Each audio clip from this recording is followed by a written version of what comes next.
ഇന്ന് റോഷ്നി മിസ്സിന് പകരം വേറൊരു സാറാ വരുന്നത്. ഏത് സാറെങ്കിലും ആ സാറിന് ചൂടാണ്. അപ്പൊ ഞങ്ങൾ പഠിക്കാൻ പോകുന്നത് നിങ്ങൾ ലാസ്റ്റ് ക്ലാസ്സിൽ റോഷ്നി മാം പഠിപ്പിച്ചതെന്നാണ് നിങ്ങൾക്ക് എല്ലാവർക്കും ഓർമ്മ വരണം. അതുകൊണ്ടാണ് ഇന്ന് ഞാൻ നിങ്ങൾക്ക് എല്ലാവർക്കും ടെസ്റ്റ് ഇടാൻ പോകുന്നത്. എല്ലാവർക്കും ഓർമ്മ ഉണ്ടോന്ന് ഞാൻ നോക്കാം. നീ അങ്ങോട്ട് നോക്ക്. നമ്മൾക്ക് റോഷ്നി മാം ആരാന്ന് പോലും ഓർമ്മയില്ല. പിന്നെ റോഷ്നി മാം പഠിപ്പിച്ച ഓർമ്മ വരാൻ.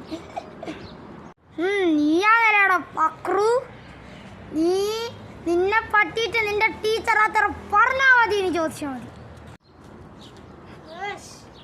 ഞാനല്ലേ പക്രു? അതാ അവിടെ പക്രു. പക്രു എന്നല്ല, പക്രുവാന്ന പേര്. പേര് തെറ്റിക്കണം. എന്റെ പേര് പക്രു എന്നല്ല, ഇവളുടെ പക്രു. ആ നിങ്ങളെ പറ്റിയിട്ട് നമ്മളുടെ ടീച്ചർ പറഞ്ഞിട്ടല്ലേ ഉണ്ട്. നിങ്ങൾ മമ്മൂട്ടിനെ പോലെ നല്ല